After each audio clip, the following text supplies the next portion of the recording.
Tidak bisa dipungkiri di era modern seperti sekarang, Islam tidak lepas dari globalisasi. Seputar globalisasi mulai marak sekitar dekade 1990-an. Pada masa ini sering disebut sebagai zaman globalisasi atau the age of globalization. Ramainya diskursus seputar globalisasi pada dekade ini tidak lepas dari booming ekonomi yang melanda dunia. Di era pasar bebas atau free trade yang tidak lagi dibatasi oleh sekat-sekat geografi, budaya, dan ide politik sebuah negara, seolah sudah menjadi suatu kepastian yang harus terjadi. Meski berangkat dari persoalan ekonomi, namun globalisasi tidak hanya didominasi oleh masalah ekonomi saja, tetapi juga berkaitan dengan persoalan-persoalan lain seperti sosial, budaya, agama, politik, dan pendidikan. Globalisasi merupakan keharusan sejarah yang mesti disikapi dengan arif, terlebih bagi umat Islam yang memiliki tatanan ajaran global yang sangat luhur dan tetap relevan dengan perkembangan zaman. Proses globalisasi sebenarnya bukanlah suatu fenomena baru dalam sejarah peradaban dunia. Salah satu ciri khas globalisasi adalah semangat keterbukaan dan kerelaan untuk menerima pengaruh budaya lain.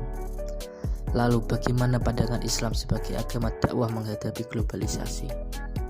Dari pemaparan keuniversalitasan Islam di atas dapat dipahami bahwa secara prinsip Islam sangatlah relevan sebagai ajaran global. Persoalannya kemudian bagaimana memosisikan Islam dalam percaturan globalisasi. Dalam hal ini dapat digarisbawahi bahwa Islam sebagai ajaran global yang memiliki ajaran universal merupakan bagian yang tidak bisa dipisahkan dari globalisasi. Menyingkapi problema globalisasi, maka prinsip ajaran Islam yang universal bisa dijadikan dasar berpijak bagi umat Islam. Islam sebagai sebuah ajaran moralitas memberikan batasan-batasan agar tidak terjadi eksploitasi antara manusia yang satu dengan yang lain. Pada aspek teknologi, Islam mengkehendaki teknologi yang tepat guna dalam arti tidak hanya memberikan kemudahan dan kenyamanan, tetapi juga tetap menempatkan manusia sebagai subjek penentu. Teknologi juga tidak boleh mengeksploitasi alam secara membabi buta sehingga merusak ekologi yang ada. Globalisasi yang berangkat dari penggunaan teknologi yang merusak ekologi inilah yang dilarang dalam Islam.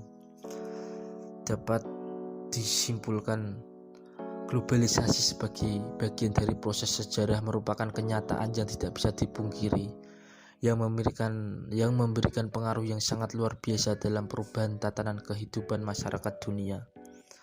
Sebagai bagian dari dunia, Islam merupakan agama global yang memiliki universalitasan ajaran yang bisa dipergunakan untuk mewarnai kehidupan masyarakat global. Oleh karenanya, perhatian yang mendalam terhadap ajaran-ajaran Islam yang universal merupakan suatu yang niscaya agar Islam bisa memberi suatu kontribusi yang berarti bagi peradaban global. Universalitasan ajaran Islam tidak berarti mematikan potensi budaya lokal, tetapi eksistensi budaya lokal tetap diakui. Peradaban dan kebudayaan Islam dibangun atas kombinasi nilai ketakwaan, persamaan, dan kreativitas dari dalam diri.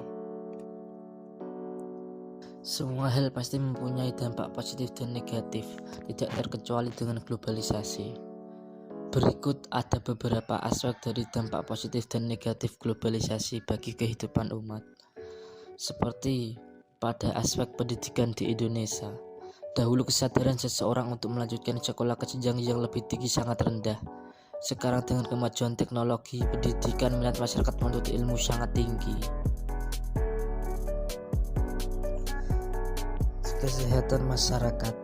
Dahulu keinginan masyarakat berobat ke dokter sangat rendah dan memilih untuk pengobatan alternatif. Sekarang dengan peningkatan teknologi ada kesadaran untuk meningkatkan kesehatan. Yang ketiga ada aspek kesejahteraan keluarga. Dampak positif globalisasi, dahulu keluarga cenderung menyukai keluarga besar dengan memiliki banyak anak. Di era globalisasi sekarang terjadi pergeseran untuk memiliki keluarga kecil agar lebih sejahtera. Aspek kehidupan politik. Penyelenggaraan politik jauh lebih demokratis dan terbuka dengan melaksanakan pemilihan umum atau pemilu. kegiatan ekonomi, adanya kemudahan dalam melaksanakan ekspor ke pasar global. Dengan begitu, devisa negara akan semakin meningkat. Kehidupan sosial dan budaya, semakin bertambahnya wawasan terhadap seni dan budaya asing sebab ada pertukaran seni dan budaya. Adapun dampak negatif globalisasi dalam aspek keagamaan antara lain, globalisasi mengusung gaya kapitalisme dan liberalis sehingga berpikiran bebas. Hal ini tidak sesuai dengan sendi-sendi agama mayoritas di Indonesia sehingga bisa mengacaukan. Aspek politik, muncul sikap politik yang jauh dari kepribadian Indonesia seperti aksi demonstrasi yang diikuti perilaku anarkis sehingga menimbulkan kerusuhan. Aspek ekonomi, dampak negatif globalisasi di bidang ekonomi dapat menimbulkan sistem kapitalisme. Hal ini menyebabkan pemilik modal yang berasal dari luar negeri bisa menguasai pasar dalam negeri dan mematikan para pemilik modal dalam negeri yang kecil. Terima kasih untuk semuanya. Semoga pembahasan ini bisa bermanfaat untuk kawan-kawan semuanya. Terima kasih. Assalamualaikum warahmatullahi wabarakatuh.